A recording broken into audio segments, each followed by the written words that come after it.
January 15th, 2041. Hello, it's still me. I just wanted to let you know that I made it outside, and I'm still alive. Mr. Fuzzy Fuck left the area. Well, he did a lot more than that. I don't really feel like talking today. Going to head north. I'll fill you in later. Wish me safe travels. Good night, survivor. January 17th, 2041. Hey there, book friend. I'm doing okay. Thanks for asking. Yeah, it's been a long week. Honestly, I'm not sure which I like less. Being hunted by a 2-story invincible gluttonous monster, or all the emotional bullshit. After everything I've been through, you'd think it would bother me less when people die, especially people I didn't know. But it fucks with me. It really does. It's hard to describe, but people dying leaves me with a feeling of empty and hopeless. The worse their death, the worse I feel. Sometimes, all their screams play in my dreams, like a symphony of suffering. Gods. These shit fucks don't deserve such a grand title. I see them for what they are. Parasites. Just another disease with a cure yet to be found. That's still what we're doing. Looking for the other side. I've heard stories over the years of a place up north where the air is said to bleed. I don't think that is meant literally. The red blood fucks are on a different continent as far as I'm aware. I mean, you never can be sure, but from the descriptions, it really didn't sound like their thing. It sounded more like an area where another reality or world was merging with ours. Clearly can't be sure, but this is the best lead I have right now. Also, people almost instinctually migrate south on this entire continent. Never met a person heading north, or could explain why. So, I figure I'm either onto something, or heading right into the territory of a Class 1 continent fucker. I have to do something though, right? So what are my options? Go back and hide in a hole? Head south and wait to die? I have an old paper map we scavenged from a gas station years ago. I can hardly believe the roads used to be full of metal vehicles you could just fill up with liquid and travel hundreds of miles a day. Almost laughable, considering I've been walking everywhere my whole life. Fuck. People used to have it good. If I've learned anything, it's don't complain about what you don't have. That shit will consume you. One foot in front of the other, the old-fashioned way. Never fails. As long as you manage to keep your legs and feet, that is. Anyways, back to the map. If this was all accurate at the time of printing, it's hardly helpful now. Things have changed immensely from what's printed on these pages. I can do little more than estimate where I am and where I'm going. Basically, I'm just fucking wandering. Purposeful wandering. Pondering. Wait. No. That's already a word. Well, whatever. You get the fucking point. As best as I can tell, I'm somewhere in what used to be Midwest Oregon. And I'm heading to somewhere near northern Alaska/Canada. I have a pretty strong feeling that when I get closer to this anomaly, or whatever it is, I'll be able to feel it. I found a reasonably clean house to stay in for the night. Almost no mold, all walls intact, and the ceiling doesn't appear to be caving in. A good find indeed. The windows on the bottom level are broken, but the second floor is fine. Even found a usable mattress. Guess after all the bullshit, I get a bone thrown my way. I took some junk and furniture from the upstairs bedrooms and blocked the stairwell behind me. I pre-planned exits from 3 different windows on the upper level, made sure the landings were clear of anything that could hurt me in case I needed to jump. I also dragged 2 mattresses from the bottom floor outside to the escape areas to soften my landing. The 3rd jump spot had elevated ground, so assistance was unneeded. I'll explain my logic to whichever would-be survivor has found this journal in the event of my inevitable and likely death. Unless I get eaten, in which case, whatever monster I'm in, fuck you! But if you have found this, take care of it. It's not just a journal or a book. It's my friend and my thoughts. It's me in a way that will hopefully live on when the day comes that I'm no longer a survivor. And try to treat others with kindness when you can. I know it's hard out here, but that's all the more reason. Anyway, back to my sleep strategy. Obviously, throwing a bunch of shit in the stairwell won't stop a hungry god. But it will slow down any would-be marauding survivors who may mean you ill will. At least enough for you to wake up and have a chance to defend yourself. Now, the pre-planned escape routes are more for the hungry god scenario.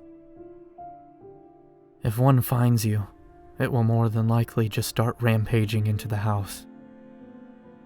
Hopefully, you survive the initial breach and have your wits about you enough to get moving. I also recommend keeping anything packed you're not using and would like to keep. Losing all your shit is never fun. So, an immortal starts trampling through the north side of the house you're sleeping in.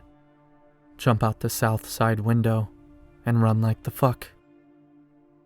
With any luck, while the ugly fuckstick smashes the house apart looking for its snack, that's you. You will be running in the opposite direction and hiding somewhere. This brings me to my next point. Always pre-plan. People who have no plans die. People with only one plan die. People with a shitload of plans will probably still die. But likely not before the people with no plans and one plan. I like to sleep somewhere centralized between my escape routes when possible. Cover any windows that a potential fuck could see into. I sometimes like to write out a little "fuck off" on one of the window coverings for luck. Who knows when a good old fuck off will deter a would-be murderer. Anything is possible beneath the quilted sky. But the main point is to find small things to entertain yourself. If you're a survivor, it's practically an inevitability that you will end up on your own. Solitude does not suit the mental dude. That's your brain, or mind. Are those different? I always wonder if my awareness is in my head because that's where my brain is, or if it just seems that way because my eyes are sending sensory data to my brain.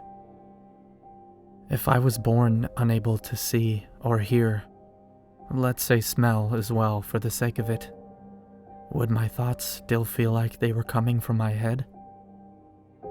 Maybe they come from the soul, which I'm pretty sure is more in the chest region. Who knows? Enough ramblings for one night. Time to get some rest. It's been a long 2 days of walking, with many more to go. We'll talk about what happened when I left the sewer tomorrow. I wanted to spend tonight being positive. Good night, survivor. January 18th, 2041. Hello there, friend of Booketh. I don't know what that was. Trying to lighten the mood, I guess. Tonight's stay is definitely not as nice. A dilapidated building of some sort. It has many windows, and most of them are broken, which caused a large amount of rot and mold. It smells like Mr. Fuzzyfuck farted. Huh, what a piece of shit that thing was. No point in stalling. Let's get into it before I no longer feel like it. Morning came, based on my interpretation of my watch's time-telling. Sometimes it's accurate, and sometimes it isn't. I can't be sure if that's because the watch is off, or if one of these things has fucked up the Earth so bad that it's not working right. With my trembling hands on the ladder, I climbed back up to the steel circular cover. Each rung I climbed sent my thoughts and self-doubt spiraling. But once you make a decision, stick to it. The only thing worse than making the wrong decision is indecisiveness. Survivors don't have time to question every decision. Choose a path and see it out. I was worried that I was trapped in the tunnels at first, as I couldn't move the metal cover. But after positioning my back against it in an awkward huddle with my feet on the ladder, it budged. Heavy and covered with debris, but it budged. I'd get it off and get out. Well, it was more than a little work. Probably close to 20 or 30 minutes of strenuous, back-breaking pushing. Once I was finally able to get the heavy metal plate slid over, blinding light flooded my senses, leaving me momentarily disoriented. When I'd first entered this place, it was inside a concrete building. But now, it looked as if it had been blasted apart by some world-ending weapon. Mr. Fuzzyfuck had ripped the building apart, trying to get me out of it. The only reason he didn't find where I went is that, luckily, light debris and rubble had covered my hatch, leaving it unnoticeable among the wreckage. I stood among the destruction for minutes, awestruck, feeling weak and powerless. How could anyone fight against something that can do that? I buried my thoughts about the impossible odds I was facing, that we all are facing, and struck out into the town. The place was almost entirely leveled. It seemed that after losing me to the tunnels, our friendly and reasonable acquaintance went on what can only be described as a rampage. Cautiously, I walked through the destroyed town towards the building I'd initially fled. I was stopping every few seconds with a racing heart and cupped palms behind my ears to amplify my hearing. My mind kept screaming at me that the ravenous fuck was somewhere nearby, just waiting for me. It turns out he wasn't. But when there's even a possibility, nothing will put your mind at ease. I found his tracks later. He is heading south in search of more prey, no doubt. When I arrived at the apartment building I'd first fled from, everything in my body screamed at me to run. To get the hell out of this place, and as far away as possible. When you stand in the aftermath of what these things can do, and you're out in the open with nowhere that can shield you from their strength, well, it's a bad fucking feeling. That's all I can say. I willed my limbs not to run, and started to investigate the area. A small portion of the building was still standing on the far south end, but the rest was rubble. One thing that made my task easier was that Mr. Fuzzyfuck had torn apart the building with such force that pieces of it were spread dozens and even hundreds of feet instead of being one big pile of rubble. After a few minutes of searching, I found a dark green duffel bag that must have belonged to the woman, still filled with supplies. Part of me felt guilty pilfering the bag. One, because it belonged to the dead. And two, because it took time away from searching for a potentially fictitious child.